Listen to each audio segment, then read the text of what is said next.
The arrests on Monday of Jonathan Urich and Eli Feldstein, two of Israeli Prime Minister Benjamin Netanyahu's closest aides, has once again thrust Israel's most enduring political figure into the center of controversy. The so-called Qatargate scandal, alleging unlawful financial ties between senior Israeli officials and Qatar, gained new urgency Monday as Netanyahu himself was summoned for testimony.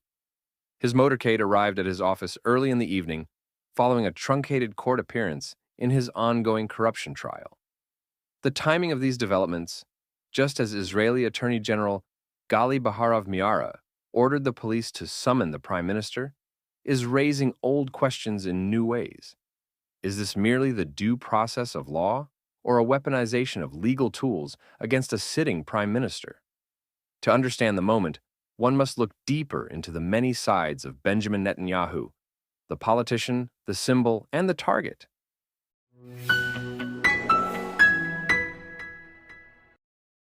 For years, Benjamin Netanyahu has faced a barrage of legal battles.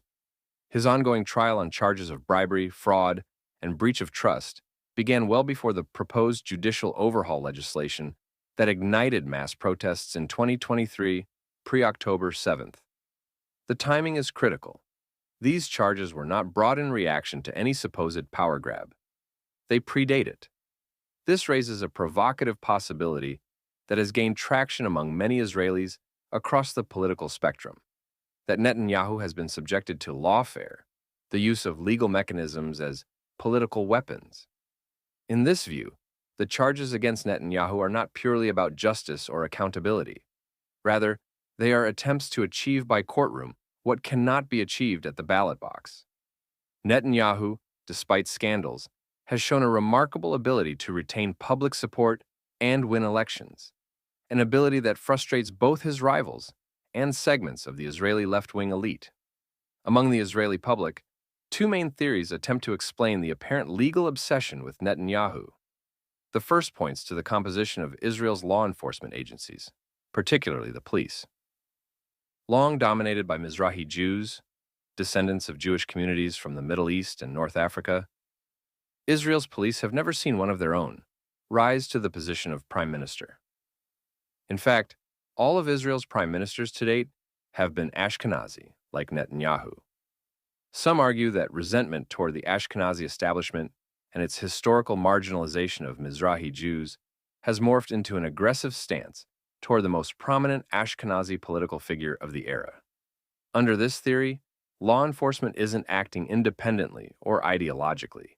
It's expressing generational frustration in the only way available to it, through investigation and prosecution. The second theory is more conventional in its alignment with political power. It sees Netanyahu as the enduring enemy of Israel's far-left establishment, what some have dubbed the Israeli deep state. This elite includes influential media figures, senior bureaucrats, and elements within the judiciary, all of whom see Netanyahu's populism, nationalism, and alignment with the religious right wing as dangerous. Since they cannot remove him through democratic means, this theory holds they seek to do so through legal attrition. Every new investigation, arrest, and headline is not an accident of justice. It is a strategy.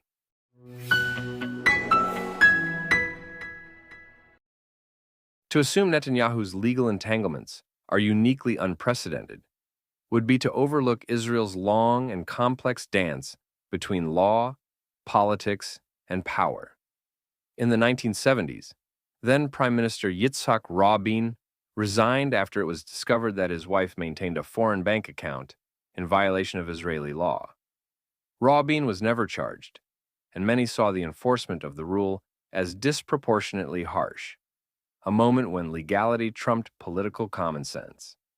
His departure cleared the path for a new generation of leadership, including Menahem Begin and the Likud Revolution. More dramatically, Prime Minister Ehud Olmert was indicted and later convicted on corruption charges in the late 2000s, ultimately serving jail time. But even that process, while legally sound, raised eyebrows for its timing.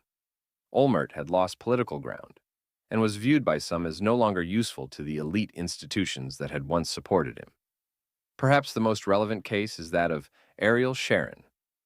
In the early 2000s, Sharon and his sons were under investigation for serious financial misconduct. Yet the probes seemed to vanish from public scrutiny the moment Sharon announced his Gaza disengagement plan, winning him newfound favor among political and judicial elites who had once eyed him suspiciously. The message was clear to some. The law is flexible when politics demand it. Netanyahu's supporters point to these episodes as evidence that Israel's legal system, though independent on paper, has always operated within a complex web of political pressures, ideological preferences, and historical context. In their view, Netanyahu is simply the latest and perhaps most dangerous threat to the balance of power long held by an entrenched establishment.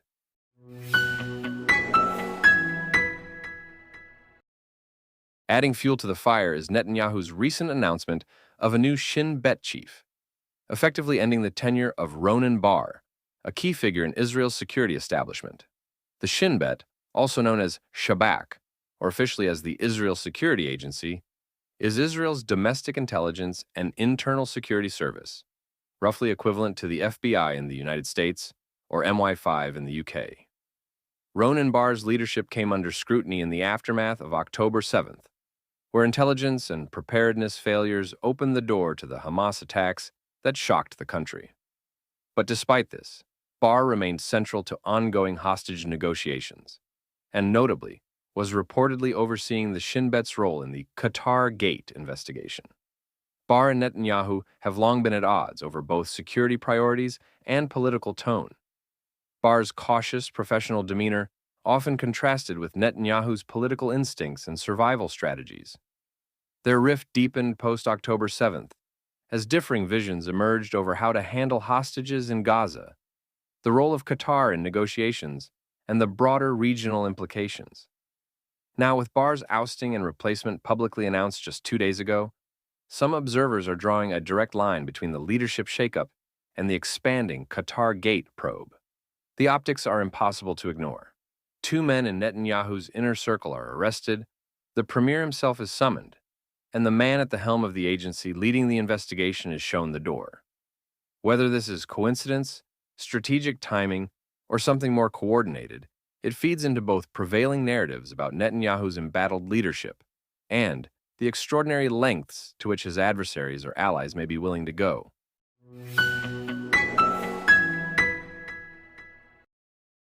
Netanyahu is not an easy figure to classify.